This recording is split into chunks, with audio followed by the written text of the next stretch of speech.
Saya ucapkan selamat pagi Bapak Ibu, saudara-saudari jemaat yang dikasihi Tuhan, Shalom.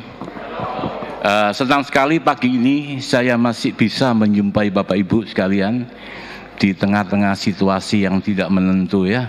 Kita masih dipelihara, dijaga oleh Tuhan hingga kita masih mempunyai kesempatan untuk beribadah.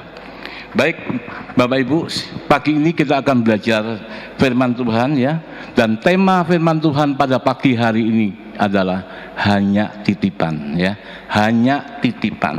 Mari kita buka Alkitab kita atau HP kita ya, di dalam Roma pasal 11 ayat yang ke-36. Roma 11 ayat 36.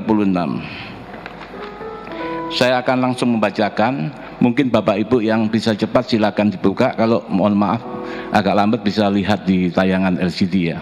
Dikatakan, sebab segala sesuatu adalah dari Dia dan oleh Dia dan kepada Dia. Bagi Dialah kemuliaan sampai selama-lamanya. Ya, dikatakan sebab segala sesuatu. Kalau ngomong segala sesuatu itu lingkupnya sangat luas. Dikatakan adalah dari Dia, oleh Dia dan kepada Dia. Apa pengertian ayat ini ya? Segala sesuatu ya, dari Dia, oleh Dia, kepada Dia. Apa pengertian?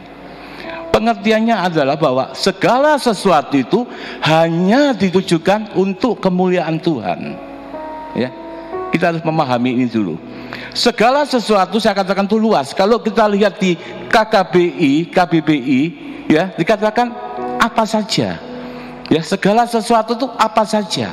Jadi apa saja yang ada di dalam dunia ini ya, yang Tuhan ciptakan, itu tujuannya hanya untuk memuliakan Tuhan. Allah adalah Allah pencipta, Allah adalah Tuhan pencipta segala sesuatu dan sumber awal dari segala sesuatu ya. Artinya segala sesuatu itu awalnya tidak ada, termasuk keberadaan manusia ya. Semua ada karena Tuhan yang menganugerahkan ya. Tuhan yang menganugerahkan. Karena Tuhan itu adalah kekal. Artinya Tuhan ada sebelum segala sesuatu itu ada ya. Jadi intinya ayat ini, segala sesuatu itu hanya untuk kemuliaan Tuhan. Tuhan menciptakan langit dan bumi dan segala isinya, itu tujuannya satu, hanya untuk memuliakan Tuhan. Nah, bagaimana segala sesuatu yang kita miliki ya? Mungkin saat ini kita memiliki rumah, mobil ya, deposito banyak, pangkat jabatan ya, pasangan hidup, mungkin anak-anak. Kita harus menyadari pagi ini bahwa semuanya itu adalah milik Allah. Sebab segala sesuatu adalah dari Dia, dari Tuhan. Ya. Jadi apa yang kita miliki bukan usaha kita sendiri, tetapi itu adalah punya Tuhan, milik Tuhan yang dipercayakan kepada kita. Artinya itu adalah titipannya. Bapak Ibu saudara-saudari yang dikasihi Tuhan, kalau saya mengatakan demikian, mungkin banyak orang yang protes. Pak, rumah saya tempat itu saya berusaha memperoleh itu sangat sulit sekali, susah. Saya harus mengencangkan ikat pinggang saya alias ngirit. Dan saya juga nabung bertahun-tahun sehingga apa yang saya cita-citakan berhasil. Saya bisa memiliki rumah. Kok sekarang dikatakan titipan? Gimana sih itu? Kadang kita protes. Firman Tuhan sekali lagi mengatakan sebab segala sesuatu adalah dari Dia. Ya, Bapak Ibu yang dikasihi oleh Tuhan,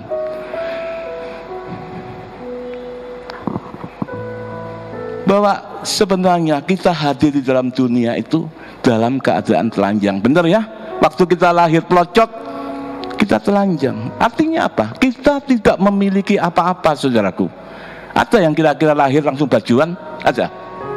Gak ada. Ya. Ingat, kita itu tidak memiliki apa-apa. jika Tuhan tidak memberi kepada kita. Kita tidak memiliki apa-apa jika Tuhan tidak menghendaki. Dan kita tidak bisa hidup tanpa Tuhan memberikan nafas hidup kepada kita. Kejadian 2 ayat 7. Ketika itu Tuhan Allah membentuk manusia dari debu dan tanah dan menghembuskan nafas hidup. Demikianlah manusia menjadi makhluk hidup. Kita itu loh sebenarnya patung, manusia patung yang tidak bisa apa-apa. Kita bisa hidup karena dihembuskan nafas, diberi nafas oleh Tuhan, sehingga kita hidup. Hidup artinya bergerak. Bergerak artinya melakukan suatu tindakan. Tindakan untuk bisa bekerja. Tadi dikatakan iso nyicil, rumah dan sebagainya. Kita harus menyadari itu adalah pemberian Tuhan, anugerah Tuhan. Jadi kita harus menyadari bukan itu hasil jeripayah saudara, tetapi itu milik Tuhan. Bapak Ibu saudara-saudari yang dikasihi oleh Tuhan,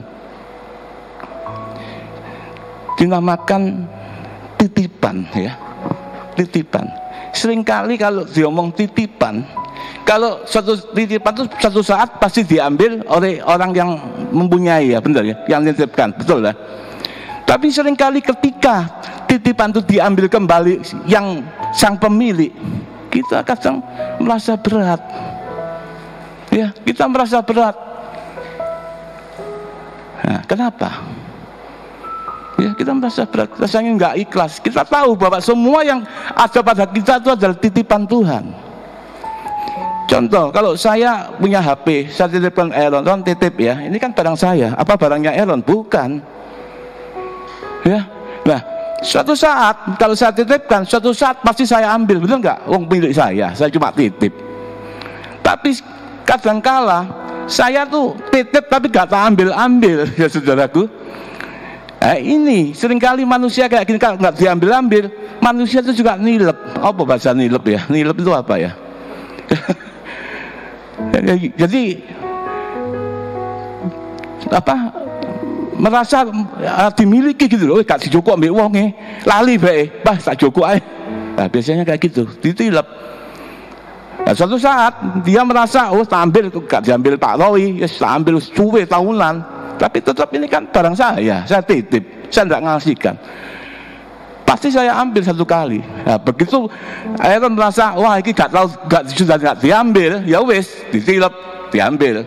Suatu saat saya ngambil, ya pasti agak kecewa, berat. Yo ini gak cukup, sak gawe aku diambil lagi. Seringkali manusia kenapa? Titipan ketika diambil merasa berat, yaitu manusia masih merasa memiliki, padahal dikatakan semua itu titipan. Ya, manusia cenderung ingin memiliki daripada dititipi. Karena manusia itu cenderung untuk sombong, ya. Kalau memiliki sesuatu mesti pamer, ya. Biasanya manusia kayak gitu, saudaraku. Ya. Bapak Ibu saudara-saudari yang dikasihi, demikian juga pernahkah kita bertanya, ya, kenapa Tuhan tuh menitipkan kepada kita? Kenapa Tuhan menitipkan untuk dititipkan, bukan untuk diberikan? Kenapa? Ya, Tuhan menitipkan untuk titip, bukan diberikan. Karena manusia itu sombong, ya. Manusia itu sombong, ya. Maka Tuhan tidak memberikan tapi menitipkan. Kadangkala kita terjebak untuk berbuat sombong, untuk sombong, ya, tinggi hati dan merasa, ya, diri kita itu hebat, saudaraku. Manusia itu tidak berhak memiliki kesombongan, ya. Jangan pernah sombong akan segala sesuatu yang Anda miliki saat ini, ya. Karena semuanya itu bukan milik saudara, tapi hanya titipan. Titipan kok sombong. Ya. Titipan kok sombong. Ya. Banyak manusia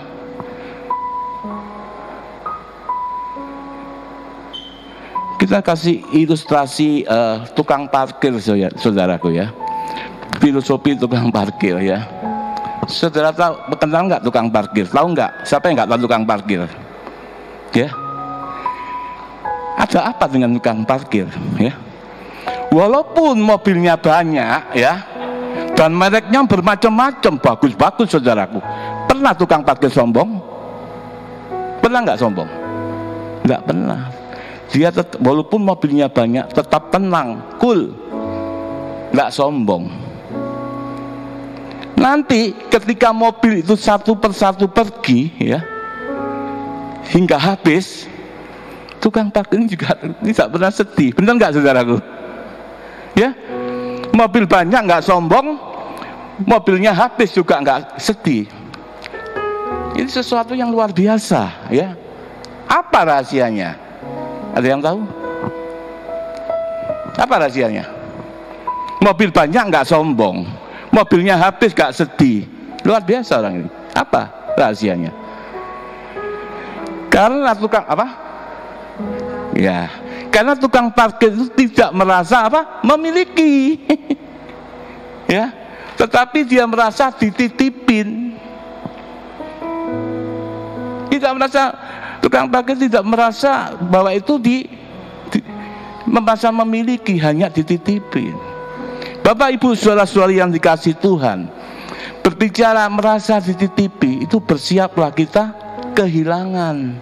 Pasti kalau kita memiliki, pasti kita harus siap untuk kehilangan. Benar nggak, saudaraku? Kehilangan itu adalah sesuatu yang sangat menyedihkan, bisa membuat kita stres, ya, bisa depresi, atau disebut lagi mempunyai beban pikiran, ya. Oleh karena itu, kalau kita mau hidup tenang dan sebagainya, hiduplah sesuai dengan atau menurut hidup tukang parkir. Benar, saudaraku, ya. Punya nggak sombong, hilang semua tidak sedih. Itu tukang parkir. Terus, saudaraku, setiap hari apa yang diucapkan tukang parkir? Apa yang diteriakin? Ada yang tahu? Pekerjaan tukang parkir itu mesti mengomandoi mobil yang akan parkir, bener nggak? Wong namanya tukang parkir. Dia komandi terus, ya toh? Terus. Mereka no bro. Terus. Ini kalau kita perhatikan, ini adalah bahasa iman tukang parkir. Terus, apa artinya? TRUS. T dalam bahasa Inggris. Kalau bahasa Indonesia terus. Kalau bahasa Inggrisnya trust, percaya. Tukang parkir percaya, ya. Ketika kita percaya kepada Tuhan, ketika percaya kepada firman Tuhan, pasti ada hope. Apa itu? Harapan, ya. Walaupun hanya titipan, sekedar titipan, tapi kalau ada apa? Percaya, kita mempercayakan hidup kita apa saja kepada Tuhan, pasti ada harapan. Ya, jadi kita bisa lihat filosofi dari tukang parkir ini, saudaraku. Ya. Bapak Ibu saudara-saudari yang dikasihi Tuhan, ya. Bagaimana respon kita sebagai manusia? Tadi kita tahu, kita sepakat bahwa titipan itu suatu saat akan diambil kembali oleh sang pemilik, ya. Tetapi kalau saatnya untuk kembali diambil sang pemilik, seringkali kita apa? Merasa apa? Jujur, respon kita apa? Marah, kecewa, dan menuduh Tuhan merampas semua milik, bahkan apa yang menjadi kesayangan kita. Dan biasanya mulut keluar apa? Ya, kita menyebut ini adalah musibah, ya. Ini adalah ujian, ya. Dan ini petaka. Atau sebutan lain yang melukiskan sesuatu yang menderita, suatu derita, seolah-olah ini adalah hukuman Tuhan bagi kita, ya. Kita menuduh Tuhan. Ini respon yang kita hadapi pada umumnya. pagi ini kita akan lihat satu tokoh di dalam Alkitab, ya. Bagaimana ketika titipan itu diambil oleh Tuhan? Siapa itu kira-kira? Ayub, ya. Kalau kita membaca Ayub 1 mulai ayat 1 dan seterusnya, dikatakan Ayub itu adalah seorang yang saleh, jujur, takut akan Tuhan, dan menjauhi kejahatan. Dan diklaim di dalam Alkitab, kalau kita baca, bahwa Ayub itu adalah orang yang terkaya di negerinya, terkaya, ya. Dia memiliki 10 orang anak, 7 orang anak laki-laki dan 3 orang anak perempuan. Kalau saya memperhatikan hidup Ayub ini, Ayub orang yang luar biasa. Kenapa? Wes oke, anaknya akeh, cinta Tuhan, ya, luar biasa. Biasanya pada umumnya orang kalau anaknya akeh, mohon maaf, hidupnya pas-pasan, benar nggak saudara? Ya toh? Kalau bos-bos biasanya tuh anaknya 2, 1, 3 paling banter, ya. Tapi kalau orang anaknya banyak, tetapi ini Ayub luar biasa, takut akan Tuhan, ya toh, menjauhi kejahatan, dan suki anak 10. Bapak Ibu saudara-saudari yang dikasih Tuhan, kalau kita ngintip, posisi gini, ya, kita intip yuk, ya. Biasanya kalau saat ini dikatakan kaya, orang kaya itu bisa memiliki berapa pabrik? Berapa sih pabriknya kaya? Ya, berapa?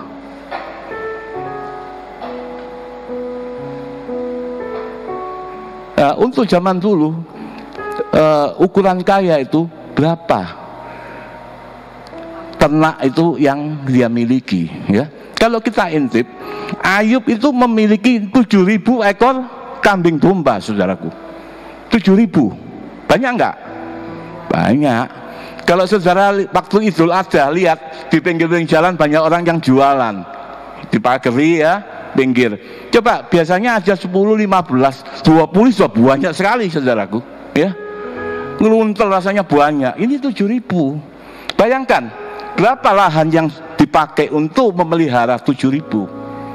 Selain kambing domba, dikatakan 3.000 ekor onta. Onta gede, saudaraku. Kalau pergi ke binatang, ada onta yang jinak yang bisa dinaiki, ya. Itu aja satu lokasi itu mungkin ada 3, 4. Itu kelihatannya sudah penuh, saudaraku. Ini 3.000. Kira-kira lahannya seberapa, ya? Itu kekayaan. Dan lagi dia memulai 500 pasang lembu. Pasang 500 berarti 1.000. Dan lagi 500 keledai betina. Bukan kedelai, ya. Nah, lipat kedelai gak sampai sak karung, saudaraku. Ini keledai 500.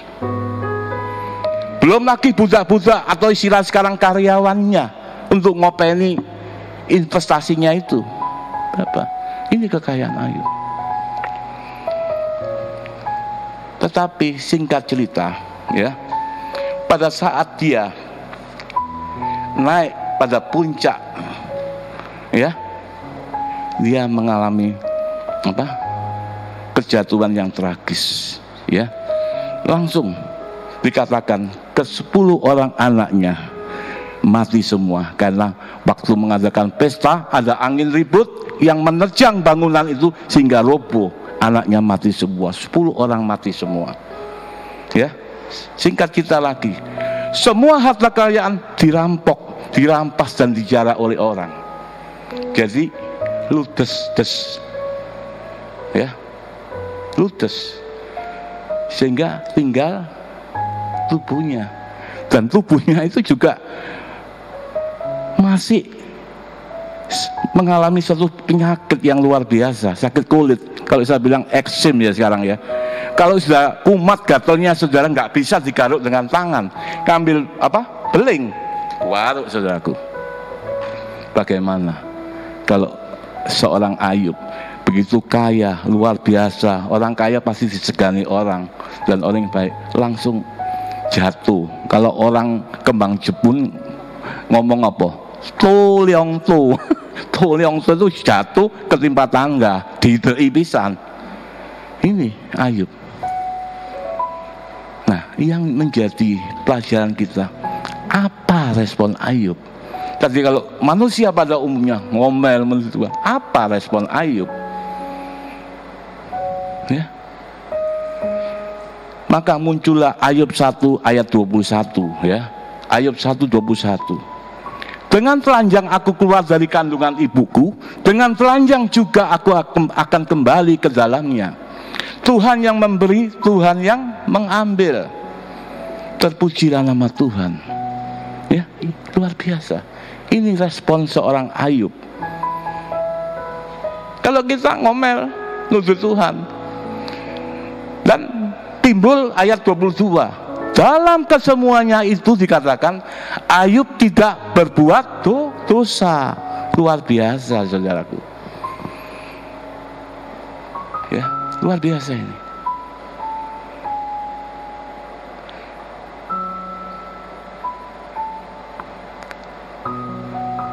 Tuhan memberi kesempatan kepada Ayub untuk menikmati banyak berkat, segala berkat, ya. Tapi Ayub tahu bahwa semuanya itu milik Tuhan yang dipercayakan kepadanya, ya.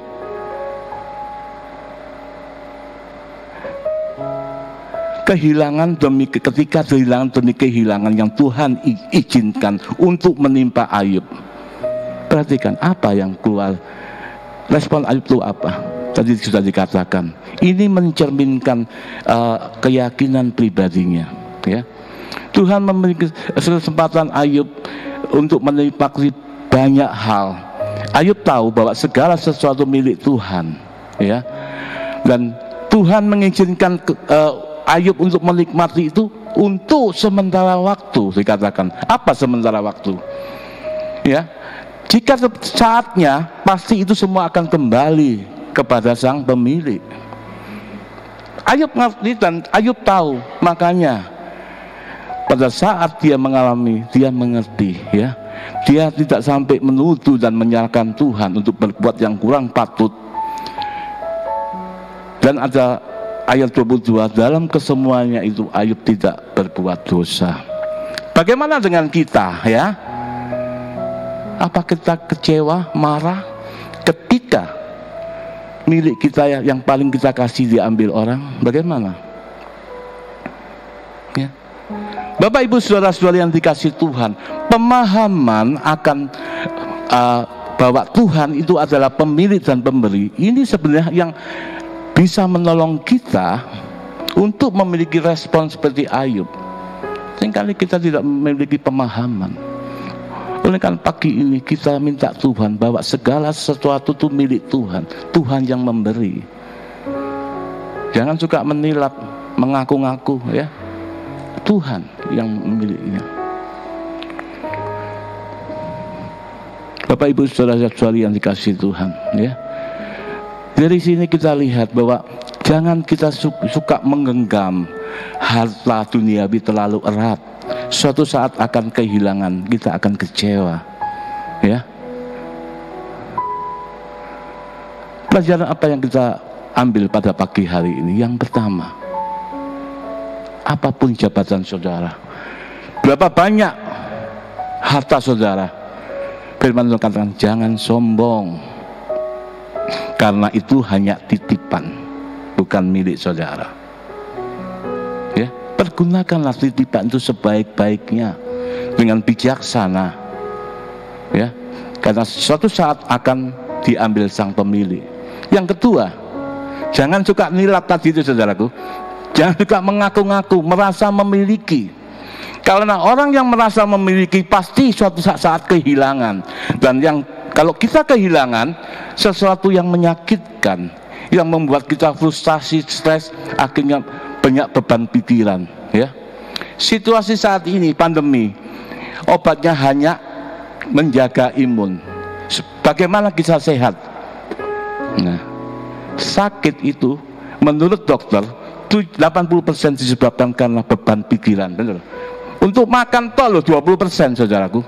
Makanya dokter Tirta, ya, viral, ya, untuk menjaga pandemi ini untuk nggak sampai tertular. Mangan pokoknya mangan, gitu toh, mangan, ya. Jadi supaya meningkatkan imun. Oleh karena itu supaya tidak punya beban pikiran, jangan merasa memiliki, bahwa semua itu adalah Tuhan. Ya, suatu saat ada seorang bertanya kepada dokter gila, ya, bukan dokternya gila, dokter rumah sakit gila yang menangani orang gila, saudaraku ya. Dok, kenapa ya orang gila itu nggak pernah sakit? Ya, jarang orang gila sakit. Pernah lihat seorang sedang geletak? Nggak ada. Ya, walaupun dia makan makanan sampah, makanan kotor-kotor dimakan, tapi nggak pernah mules, berarti bener?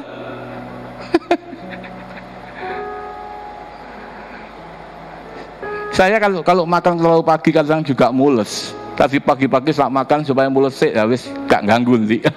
Ya, ini orang gila makan sampah dimakan, nggak mules. Ya, terus orang gila ini juga biasanya OT-OT ya, nggak pakai baju. Walaupun nggak pakai baju, pernah orang gila masuk angin? Pernah? Nggak. Walaupun tidurnya di emperan toko, ya, nggak ada kemule. Kalau kita kan kemulan, kadang kita itu keliru, saudaraku.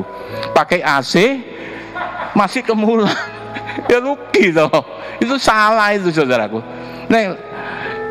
Nah, saudara gak kuat adem kan tubuh badan itu pertama kali kan panas, terus nanti malam pasti turun.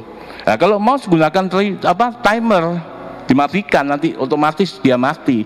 Tapi kadang kita keliru, pengen dingin, kadang kedinginan kemulan, buat apa sih? Bener ya. Tapi perhatikan orang gila ini, walaupun dia tidur di emperan tuku nggak pakai kemul, dia nggak pernah masuk angin. Pernah lihat orang gila keroan? Nggak ada. Iya, saudara, nggak ada. Kemudian dokter ini, orang tanya, apa dok rahasianya? Ada rahasia. Apa rahasianya?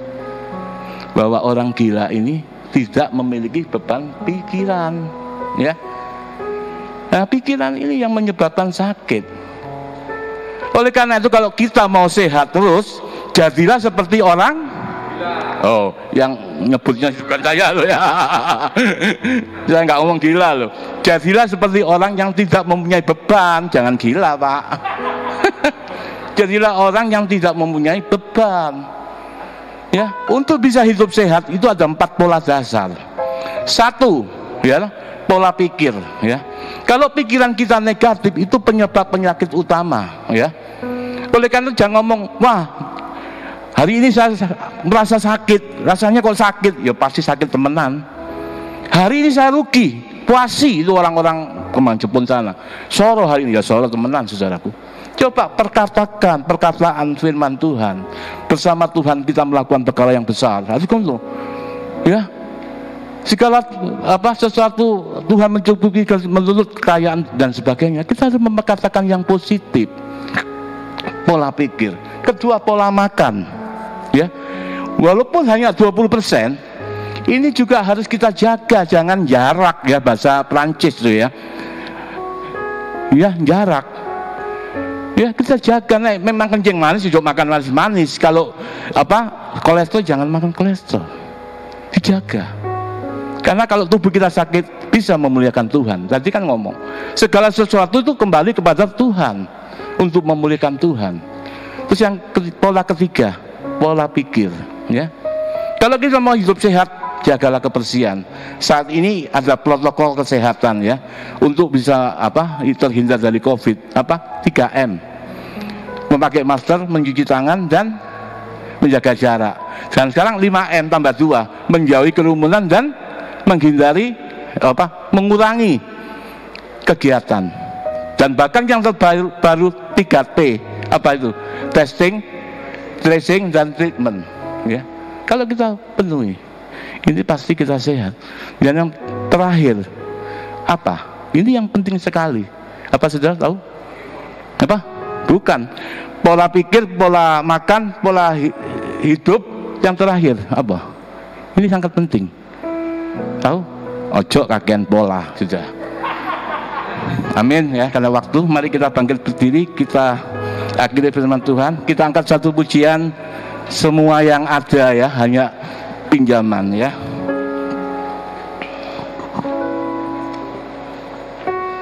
Semua Semua yang ada di dalam hidupku hanya pinjam, bukan milikku. Tuhanku, Engkaulah sumber semua itu. Peringatkan hendakku. Kita masuk ke ref. Ingatkanlah. Ingatkanlah hidupku masa lalu. Tunjukkan dari mana Kau angkat hidupku. Ku hanya manusia yang dapat lupa. Peringatlah. Kita ulangi refnya saja. Ingatkanlah hidupku. Saya kembalikan ke Bapak Gembala.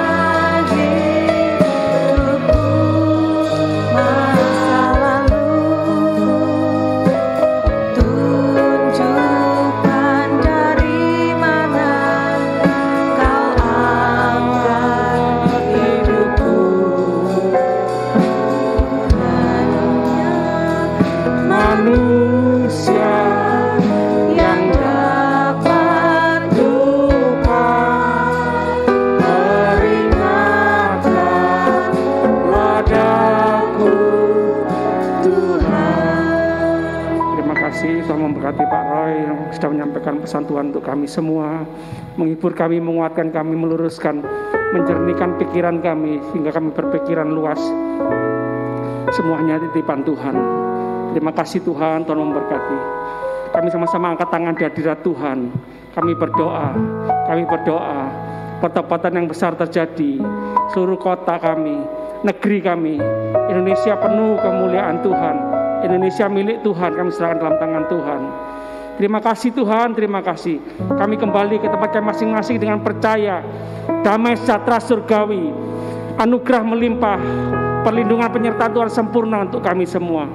Terima kasih ya Tuhan, terima kasih. Kami berdoa percaya, bersyukur demi nama Bapa, Putra, dan Roh Kudus, dalam nama Tuhan Yesus Kristus. Haleluya. Sama-sama katakan